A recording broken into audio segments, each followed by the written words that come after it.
Hi hello నమస్తే welcome to sauce TV. నేను మీ శివ. రీసెంట్గానే మనం చూసాం తిరుపతి లడ్డు విషయానికి సంబంధించి ఎంత పెద్ద ఇష్యూ అవుతుందో. సో దీనికి సంబంధించి డిప్యూటీ సీఎంగా ఉన్నటువంటి పవన్ కళ్యాణ్ గారు ఒక దీక్ష చేయడం అండ్ రీసెంట్గానే తిరుమల కొండని కాలు మెట్ల మీద ఎక్కి సో తిరుమల కొండ యొక్క ఆయన దీక్ష ఏదైతే ఉందో దాన్ని విరమించుకొని సో దీనికి సంబంధించి సనాతన ధర్మాన్ని ఎవరు అవమానించొద్దని పవన్ కళ్యాణ్ గారు చాలా వ్యాఖ్యలు చేశారు. సో ఈ ఇష్యూ సంబంధించి ఏంటంటే తమిళనాడులో ఉన్నటువంటి కొంతమంది కూడా రియాక్ట్ అయ్యి మొత్తం మీద పవర్ స్టార్ పవన్ కళ్యాణ్ గారు ఇంటర్వ్యూస్ కూడా ఇవ్వడం జరిగింది. సో ఈ ఇంటర్వ్యూస్ లో ఈ తిరుమల లడ్డు ఇష్యూ గురించే కాకుండా కొన్ని అంటే జనాలకి నచ్చే విధంగా మాటలుంటాయి కదా. సో అలాంటి మాటలు మాట్లాడారు. అందులో ముఖ్యంగా పవన్ స్టార్ పవన్ కళ్యాణ్ గారికి లోకేష్ కనగరాజ్ తీసినటువంటి సినిమాస్ అంటే చాలా ఇష్టం అంట. సో ఆయన డైరెక్షన్ యాంగిల్స్ అనేవి చాలా బాగుంటాయని చెప్పి ఆ ఇంటర్వ్యూలో చెప్పడం జరిగింది.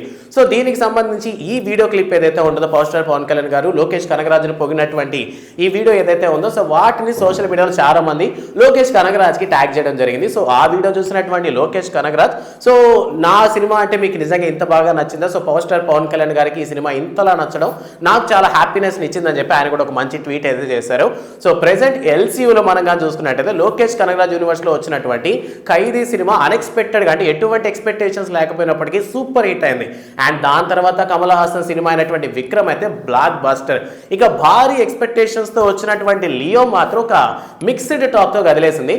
సో దాని తర్వాత మరి లోకేష్ కనగరాజ్ ఎవరితో సినిమా తీస్తాడా అనేటువంటి క్వశ్చన్ మార్క్ టైంలో సో రజనీకాంత్తో కూలీ అనేటటువంటి టైల్తో మూవీని అయితే తీస్తున్నారు. అండ్ ఈ సినిమాలో చాలా మంది యాక్టర్స్ ఉన్నారు. ముఖ్యంగా మన తెలుగు హీరో అయినటువంటి అక్కినేని నాగార్జున కూడా ఈ సినిమాలో సైమన్ అనేటటువంటి క్యారెక్టర్లో కనిపించబోతున్నారు. సో మనకి విక్రమ్ సినిమాలో క్లైమాక్స్ లో రోలెక్స్ ఎంత బ్రూటల్ గా ఎంత క్రూయల్ గా కనిపించాడో ఈ కూలీ సినిమాలో కనబడే వాళ్ళందరూ రోలెక్స్ కన్నా ఇంకా బ్రూటల్ గా ఉంటారని చెప్పడం జరిగింది. సో సినిమా మీద హైప్ పెంచేశారు. సో చాలా మంది ఏమనుకున్నారంటే ఉలగనాయకుడు కమల్ హాసన్ తో విక్రమ్ 2 ప్లాన్ చేస్తారేమో అనుకున్నారు ఆఫ్టర్ కూలీ సినిమా తర్వాత.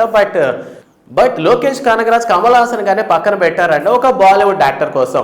అతను ఎవరో కాదు, అమీర్ ఖాన్. సో అమీర్ ఖాన్ తో సితారే జమీన్ పర్ అనేటటువంటి సినిమాని ప్లాన్ చేస్తున్నట్టు టాక్ వినిపిస్తోంది. సో దాని తర్వాత విక్రమ్ 2 తీస్తారు. దాని తర్వాత లియో 2ని తీసే ఛాన్సెస్ ఉన్నాయని చెప్పి చాలా మంది మాట్లాడుతున్నారు. బట్ ఏది ఎంతవరకు నిజం తెలియదు కానీ డిప్యూటీ సీఎం అయినటువంటి పవన్ కళ్యాణ్ గారు లోకేష్ కనగరాజ్ సినిమాని పొగడంతో ప్రెసెంట్ తమిళనాడులో ఉన్నటువంటి వాళ్ళందరూ కూడా పవన్ కళ్యాణ్ కి కాస్త ఫ్యాన్ బేస్ అయ్యారు. సో కొంతమంది ఫ్యాన్స్ అయితే ఆల్రెడీ కామెంట్ స్టార్ట్ చేసేస్తారు. సో లోకేష్ కనగరాజ్ పవన్ కళ్యాణ్ కలిసి సినిమా తీస్తున్నారని కొంతమంది వాటి టైటిల్స్ కూడా ఫిక్స్ చేశారు. సో ఇన్ కేస్ కానీ ఎల్సీయూ కంప్లీట్ అయిపోయిన తర్వాత పవర్ స్టార్ పవన్ కళ్యాణ్ గారితో లోకేష్ కనగరాజ్ సినిమా తీసే ఛాన్స్ ఉందా? ఎందుకంటే నచ్చినటువంటి డైరెక్టర్తో సినిమా తీయడం అనేది అందరికీ పాసిబుల్ కాదు. ఇన్ కేస్ లోకేష్ కనగరాజ్ అనుకుంటే పవర్ స్టార్ పవన్ కళ్యాణ్ గారితో సినిమా తీయగలరని అనుకుంటే ఆ విషయాన్ని కామెంట్ సెక్షన్లో మెన్షన్ చేయండి. అండ్ ఈ తిరుపతి లడ్డు ఇష్యూ మీద మీ ఒపీనియన్ ఏంటన్న విషయాన్ని కూడా కామెంట్ సెక్షన్లో మాతో పంచుకోండి. అండ్ మరిన్ని అప్డేట్స్ కోసం సాస్ టీవీని సబ్స్క్రైబ్ చేసుకోండి. Thanks for watching.